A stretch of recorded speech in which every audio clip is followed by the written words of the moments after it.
మనం ఈ క్లాసులో సింధు ప్రజల యొక్క మత వ్యవస్థ ఎలా ఉంది, what was the religious system of the Indus people అనే దాన్ని చెప్పుకోబోతున్నాం. చూడండి, మనకి పురావస్తు రోగాలు ఒకటే ఆధారం చెప్పుకున్నాం. మనం చిత్రలిపి అనేది తర్జుమా కాలేదు కాబట్టి, అందువలన మనం ఏమి చెప్పినప్పటికీ కూడా ఆ పురావస్తు త్రవ్వకాల్లో లభించినటువంటి వస్తువులు బట్టి చెప్పాల్సి ఉంటుంది. ఈ త్రవ్వకాల్లో మనకు ఒక విశేషం ఏంటంటే, ఎక్కడా కూడా ఎటువంటి దేవాలయము మనకు కనపడలేదు.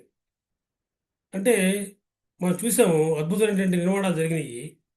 ఇంతకుముందు వీడియోలో మనం చెప్పుకున్నాం నగర నిర్మాణం గురించి. అటువంటి అద్భుత నిర్మాణాలలో ఎక్కడా కూడా మనకి గుడికి, దేవాలయానికి పోలినటువంటి ఆచూకీ ఎక్కడా లభించలేదు. అంటే అప్పటికి బహుశా విగ్రహారాధన అయితే లేదేమో, అంటే దేవాలయ ఆరాధన అయితే లేదేమో అని చెప్పొచ్చు. కానీ దేవాలయ నిర్మాణం అయితే లేదు. ఇక పురావస్తు త్రవ్వకాల్లో ఏవైతే కనపడ్డావో వాటి బట్టి మనం చెప్పుకోవాలి కాబట్టి, మళ్ళీ తిరిగి మనం కనుక గమనించే పని అయితే అనేక ముద్రికలు, టెర్రకొట్ట విగ్రహాలు లభించాయి మనకి. ముద్రికలు ఇది చెప్పాను మీకు నేను. స్టియటైట్ అనేటువంటి రాయితోటి వాళ్ళు తయారు చేశారు ముద్రికల్ని. అలాగే టెర్రకొట్ట మట్టి విగ్రహాలు అనేకం మనకు లభించాయి.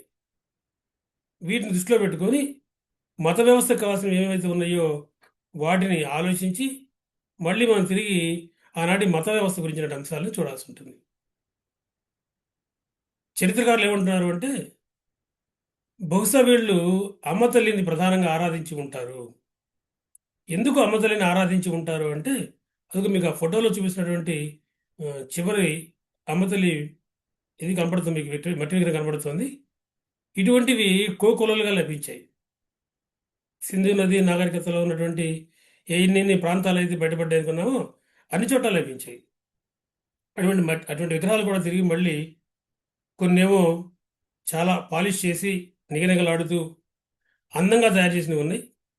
కొన్ని ముతకగా తయారు చేసినవి ఉన్నాయి. Some are quires in nature, some are having more and more artistic values అనేక లభించాయి. కొన్ని చిన్న చిన్నవి, కొన్ని పెద్ద పెద్దవి ఆఫ్ డిఫరెంట్ సైజెస్ లభించాయి. దీనిని బట్టి చరిత్రకారులు ఏమంటున్నారు అంటే, సింధు ప్రజలు అందరూ కూడా, వాళ్ళు పేదవాళ్ళు కావచ్చు, ధనికులు కావచ్చు, నగరవాసులు కావచ్చు, గ్రామీణ ప్రాంతాల్లో నివసించే వాళ్ళు కావచ్చు, వ్యాపారస్తులు కావచ్చు, ఎవరైనా కావచ్చు, అన్ని వర్గాల ప్రజలు అమ్మ తల్లిని ఆరాధించారు. ఎవరి స్తోమత కొద్దీ వారు వాటిని ఆ మట్టి విగ్రహాలు తయారు చేసుకున్నారు. ఇది మనకు కనపడుతుంది. అందువల్ల తిరిగి మళ్ళీ మనకు అర్థమవుతున్న విషయము, అమ్మ తల్లిని వీళ్ళు ఎక్కువ ఆరాధించారు అని. Mother goddess was worshipped more and more during this particular IBC period. అమ్మ తల్లి ఎందుకు అమ్మ తల్లిని ఆరాధించుంటారు అని అంటే, చరిత్రకారులు ఏమంటున్నారు అంటే, బహుశా విశ్వ సృష్టికి స్త్రీ శక్తి కారణమని వాళ్ళు భావించి ఉంటారు. విశ్వ సృష్టికి స్త్రీ శక్తి మూలము. Female energy is the source of creation. కనుక ఈ భావనతోటి సింధు ప్రజలు ఎక్కువగా అమ్మతల్లిని ఆరాధించారు. ఇది మనకు కనపడుతుంది. ఇక అమ్మతల్లి తర్వాత మనకు కనిపించే మరొక అంశం ఏంటంటే, పశుపతి మహాదేవ ముద్రికలు లభించాయి, సీల్స్ లభించాయి. ఒక 3 లభించినాయి. పశుపతి మహాదేవ, ఈ పశుపతి మహాదేవ యొక్క ముద్రికల విశేషం ఏంటంటే, ఒక పురుషుడు, మహాపురుషుడు పద్మాసనం వేసుకొని యోగ స్థితిలో ఉన్నాడు. పద్మాసనం, యోగ స్థితి, సగం కన్నులు మూసుకొని ఉన్నాడు. ఆయన ధ్యానం చేసినటువంటి ముద్రలో మనకు కనపడతాడు. అటువంటి యోగ స్థితిలో ఉన్నటువంటి ఆయన యొక్క తల మీద 3 కొమ్ములు లాంటివి ఉన్నాయి. ఆయన సారీ, 2 మీదేమో ఒక పీటిక లాంటిది వేసుకొని కూర్చొని ఉన్నాడు. ఒక ముద్రికలో అయితే నేల మీద కూర్చొని ఉన్నాడు. అటువంటి ఒక యోగి, పద్మాసనంలో ఉన్నటువంటి ఒక యోగి కనపడుతున్నాడు. ఆయన చుట్టూతో కూడా 4 జంతువులు కనపడుతున్నాయి. ఒక ఏనుగు, ఖడ్గమృగము, పెద్ద పులి, ఎద్దు. ఈ 4 ఆ పైభాగంలో కనపడుతున్నాయి. ఒక ఏనుగు, ఎలిఫెంట్, ఖడ్గమృగము, రైనోసరస్, టైగర్, పులి, పెద్ద పులి, మరొకటి ఎద్దు, బఫెలో. ఈ 4 కూడా ఎగ్జామ్ పాయింట్ ఆఫ్ వ్యూలో ముఖ్యంగా గుర్తుపెట్టుకోండి. ఇవి 4 దిక్కులా చూస్తూ ఇవి కనపడుతున్నాయి. ఇందాక మీకు నేను చెప్పాను 3 కొమ్ములు ఉన్నాయని. ఇక పద్మాసనం యొక్క స్థితి క్రింద ఆయన యొక్క పాదాల వద్ద 2 జింకలు ఉన్నాయి, 2 డీర్స్. కాబట్టి ఈయనేమో యోగా పొజిషన్లో ఉన్నాడు. ఆయన చుట్టూ కూడా వివిధ రకాల జంతువులు ఉన్నాయి. ఏ ఏ జంతువులు ఉన్నవి అనేది ఎగ్జామ్ పాయింట్ ఆఫ్ వ్యూ కూడా ముఖ్యమే గుర్తుపెట్టుకోండి. కనుక ఇటువంటి ముద్రికలు 3 లభించినాయి మనకి. ఒక రొట్టె మీదేమో ఆయన ఒక ఎత్తైనటువంటి పీట వేసుకుని కూర్చున్నాడు, ఒక చోటేమో నేల మీదనే పద్మాసనంలో ఉన్నాడు. ఇవి లభించినప్పుడు అప్పటికి సర్ జాన్ మార్షల్, మీకు ఇంతకుముందు చెప్పాను, ఈ was the director general of the archaeological survey of India. ఆయన కాలంలోనే ఇవన్నీ బయటకు వస్తున్నాయి కూడా ఒకటి. వీటిని చూసి ఈ ముద్రిక ఉన్నటువంటి దేవుడికి ఆయన పశుపతి మహాదేవ అని పేరు పెట్టాడు. పశుపతి మహాదేవ. పశుపతి మనకు అర్థమవుతూనే ఉంది, god of the animals. Pashupati చుట్టూతో కూడా ఆ జంతువులు ఉన్నాయి కాబట్టి పశుపతి అనేటువంటి అంశం సరిపోతున్నాడు ఆయన. ఇంకొకటి మహాదేవ, పైన 3 కొమ్ముల్లాగా ఉంది, ఒక త్రిశూల ఆకారంలో ఉంది, ఒక యోగ స్థితిలో ఉన్నాడు ఆయన. కనుక పరమశివుడు ఎట్లాగైతే యోగ స్థితిలో ఉంటాడో ఆ యోగ స్థితిలో ఉన్నటువంటి ఆ ముద్రికలో చూసినటువంటి ఆయన్ని సర్ జాన్ మార్షల్ ఆయనకి పశుపతి మహాదేవ అని పేరు పెట్టాడు. కనుక పశుపతి మహాదేవ అనే పేరు ఎవరు పెట్టారు ఎగ్జామ్స్ అడిగే అవకాశం ఉంది. మీరు చెప్పాల్సి ఉంటుంది సర్ జాన్ మార్షల్, ఆనాటి డైరెక్టర్ జనరల్ ఆఫ్ ఏఎస్ఐ. కాబట్టి బహుశా పశుపతి మహాదేవని కూడా వీళ్ళు ఆరాధించి ఉంటారు. దీని మీద కొంత కాంట్రవర్సీ నడుస్తోంది. అవన్నీ అవకాశం ఉన్నప్పుడు మనం ఆర్యనాగరికత పూర్తి అయ్యాక చూద్దాం. కాబట్టి పశుపతి మహాదేవ వీరు ఆరాధించినటువంటి మరొకటి. ఇక దీంతో పాటుగా వీళ్ళు రకరకాల చెట్లని, అదేవిధంగా రకరకాలైన జంతువులు కూడా ఆరాధించారు. రకరకాల చెట్లు. ఆ చెట్లలో రావి చెట్టు ప్రధానమైంది. రావి చెట్టు, పైపల్ ట్రీ. ఇదే రావి చెట్టు గురించి మనము బౌద్ధంలో చెప్పుకుంటాం, హైందవులో చెప్పుకుంటాం. కాబట్టి సారీ వాళ్ళు ఎక్కువగా ఆరాధించింది ఏమిటి, ఏ జంతువుని వాళ్ళు ఆరాధించారు, ఏ చెట్టుని వాళ్ళు ఆరాధించారు అన్నప్పుడు మనం సమాధానం చెప్పాల్సి ఉంటుంది. వాళ్ళు ఎక్కువగా ఆరాధించింది అనేక చెట్లలో రావి చెట్టు, పైపల్ ట్రీ. అలాగే తిరిగి మళ్ళీ అనేక జంతువులను ఆరాధించారు వాళ్ళు. జంతువుల్ని, ఈ జంతువులలో మూపురం కలిగిన ఎద్దుని ఎక్కువగా వీళ్ళు ఆరాధించారు. కాబట్టి ఎద్దుని వీళ్ళు ఎక్కువ ఆరాధించడం మనకు కనబడుతుంది. జంతువుల్లో కనుక చూసే పని అయితే మూపురం ఉన్నటువంటి ఎద్దు. హంపుడ్ bull. హంపుడ్ bull was the main animal that was worshipped by the Indus valley people. కనుక ఇది కూడా ఎగ్జామ్ పాయింట్ ఆఫ్ వ్యూలో మీరు గుర్తుపెట్టుకోండి. వీళ్ళు అనేక జంతువుల్ని మచ్చిక చేశారని ఇంత ముందు క్లాస్లో కూడా చెప్పాను మీకు నేను, ఆర్థిక వ్యవస్థలో కూడా. అయితే ఇక్కడ ఆవు సంబంధించిన అంశం మీదనే కొంత సందిగ్ధ పరిస్థితుంది. మీకు నేను చెప్పాను, ఆవుతో కూడినటువంటి ముద్రిక లభించలేదు. రకరకాల జంతువులు, రకరకాల చెట్లు, వీటికి ముద్రికలు ఉన్నాయి, కానీ ఆవుతో కూడిన ముద్రిక ఒకటి కూడా లభించలేదు. అయితే వీళ్ళకి ఆవు తెలియదా అంటే ఆవు తెలుసు, ఎద్దులు కూడా ఉన్నాయి. మరి ఏది కారణం అన్నా కానీ బహుశా మతపరమైన కారణాలు ఏదైతే ఉండి ఉండొచ్చు. ఆవుని ముద్రించకూడదని నియమం ఏమైనా ఉందేమో మనకు తెలియదు. కనుక ఆవు యొక్క ముద్ర లేదు, గుర్తుపెట్టుకోండి ముద్రికల్లో. గుర్రం గురించి మీకు పదే పదే చెప్తున్నాను, గుర్రం యొక్క ముద్రిక కూడా లేదు. కాబట్టి ఏది ఏమైనా వాళ్ళు మొత్తం మీద కనుక చూస్తే మనకి ఇంకా ఆ చిత్రలిపి తర్జుమా కాలేదు. కాబట్టి వాళ్ళు ప్రధానంగా ఏ జంతువుని ఆరాధించారు అంటే హంపుడ్ బుల్, మూపురం కలిగినటువంటి ఎద్దు మాత్రమే చెప్పాల్సి ఉంటుంది. ఇది కాకుండా వాళ్ళు లింగ, యోని పూజలు చేశారు.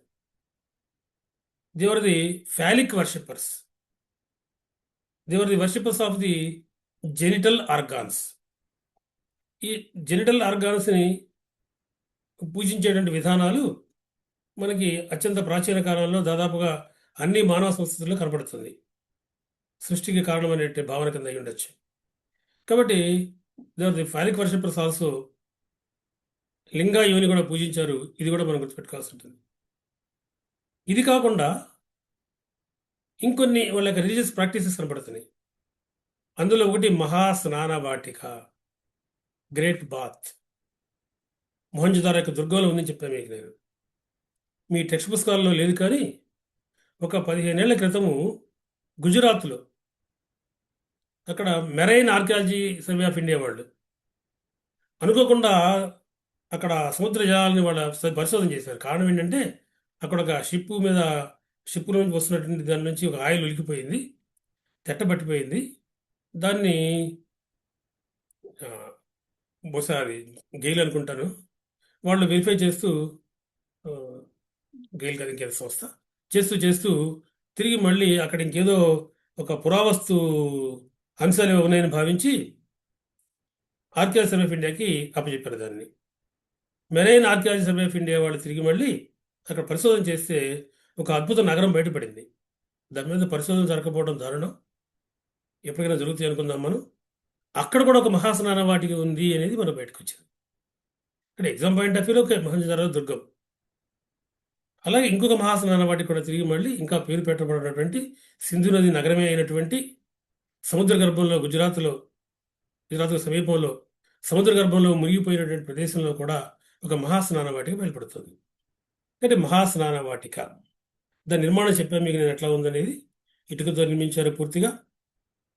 అడుగు భాగమేమో బిట్యుమన్ను మోటారు తోటి అలికి వేసి నీళ్లు ఇంకకుండా జాగ్రత్త పడ్డారు. తూములు ఏర్పాటు చేసుకున్నారు. పక్కన బాగుంది. కాబట్టి ఇవన్నీ ఒక 2 గదులు ఉన్నాయి. ఒకటి ఒకటి 2 గదులు ఉన్నాయి దుస్తులు మార్చుకోవడానికి. కాబట్టి ఇవన్నీ మనకి ఏం తెలియజేస్తున్నాయి అంటే అక్కడ వాళ్ళు ఏదో పవిత్ర స్నానాలు చేసేవాళ్ళు, హోలీ బాత్. ఇప్పుడు ఎట్లాగైతే మనకి కుంభమేళాలు జరుగుతున్నాయో లేదా పుష్కరిణి స్నానాలు జరుగుతున్నాయో, ఆయా దేవాలయాలకు వెళ్ళినప్పుడు పుష్కరిణీలు ఉంటాయి మన దేశంలో, స్నానం చేసి భగవంతుని దర్శించుకోవడం ఉంటుంది.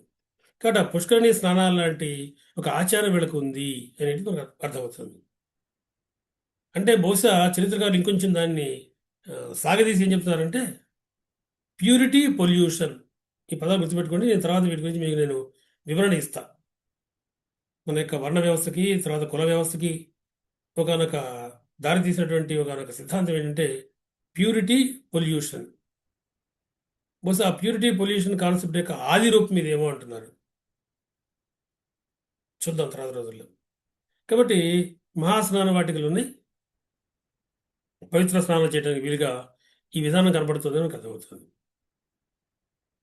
అలాగే మనకి ఒక కంచుతో చేసినటువంటి నాట్యకత్తె కాంస్య విగ్రహం లభించింది అని మీకు చెప్పాను మీకు నేను. ఇక్కడ కూడా ఒక ఆలోచన ఏంటంటే మీకు చెప్పాను నేను, ఒక నెక్లెస్ ఉంది, ఫోటోలో కూడా ఉంది. నెక్లెస్ ఉంది, బ్యాంగిల్స్ ఉన్నాయి, గాజులు ఉన్నాయి, పూర్తి నగ్నంగా ఉండి ఒక డాన్సింగ్ పోస్చర్ లాగా కొంచెం ఎరోటిక్ పోస్చర్ లాగా కనబడుతుంది. చరిత్రకారులు ఏమంటారు అంటే బహుశా దేవదాసి విధానం ప్రారంభం కావడానికి ముందు ఒక ఆది రూపమేమో ఇది అంటారు. దేవదాసి టెంపుల్ డాన్సర్స్ మనం తర్వాత క్లాసులో చెప్పుకుంటాం. చూడలేగోలో బాగా ప్రసిద్ధి. కాబట్టి టెంపుల్ డాన్సర్స్ దేవదాసి భగవంతునికి అంకితం అయిపోయినట్టు వాళ్ళు. ఆ దేవదాసి విధానానికి ఇది బహుశా ఆది రూపమేమో అంటున్నారు. అంటే మనం పూర్తిగా దీనిని ఆ, అంగీకరించకపోము, ఒక ఆలోచన విధానం నడుస్తుంది. కనుక ఇదొకటి మనకు కనిపించేటువంటి మరొక విషయం. అలాగే హరప్పాలో ఒక ముద్రిక లభించింది మళ్ళీ మన తిరిగి. దాంట్లో ఒక చెట్టు ఉంది. చెట్టు మీద ఒక స్త్రీమూర్తి బొమ్మ ఉంది, విగ్రహం ఉంది. ఆ చెట్టు వద్దకి ఒక మేకని తీసుకొని ఒక వ్యక్తి ఎవరో వస్తున్నాడు. ఆ చెట్టు దగ్గర కొద్దిమంది ప్రజలు కూడున్నారు. ఇది ఆ ముద్రికలో ఉన్న విషయం. ఒక చెట్టు పైన ఒక స్త్రీమూర్తి, కింద ఆసక్తి ఎదురుస్తున్నట్టు కొంతమంది ప్రజలు, దూరంగా ఒక వ్యక్తి మేకను పట్టుకొస్తున్నాడు. చూస్తే అర్థమవుతుంది జంతు బలులకు సంబంధించింది అని, అమ్మవారికి మేకను జంతు బలి ఇస్తున్నారు అని. కాబట్టి జంతు బలులు కూడా ఉండేవి. ఇది మనకు కనబడుతుంది. అదేవిధంగా తిరిగి మళ్ళీ ఈ సింధు నగరాలలో